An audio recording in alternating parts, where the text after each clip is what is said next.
আপনাদের অনেকের কনসেন্ট্রেশন চলে যায়। আমি বলবো অন্য কোন জায়গায় আপনার মনোযোগ থাকুক বা না থাকুক, এই কথা কয়টা শুনলে আপনার রুকু সিজদার মনোযোগ আর যাবে না।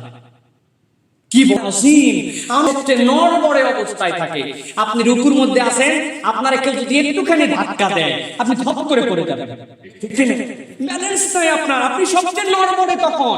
একটু জামাও যদি অনেক সময় এই পায়ের মধ্যে একটু আটকায় গেছে, যাওয়ার সময় উঠতে লাগছে, রুকুর থেকে ধপ করে আপনি পড়ে যাওয়ার মতো ইমব্যালেন্স। আপনি রুকুতে যখন থাকেন সবচেয়ে আপনি অসহায় অবস্থার মধ্যে থাকেন, আর ওই সময় আল্লাহ বান্দার মুখ দিয়ে বলায় নেন, বান্দা বল সুবহান রাব্বিয়াল আযীম, আমি এই অবস্থায় প্রশংসা করতেছি যিনি মহান শক্তিশালী রব। সুবহানাল্লাহ। রুকুতে আর আপনার লেভেল নাই নামাজে, আপনি তখন বলতেছেন সুবহান রাব্বিয়াল আলা, আমি যখন সবচেয়ে নিচে আমার তখন সবচেয়ে উপরে।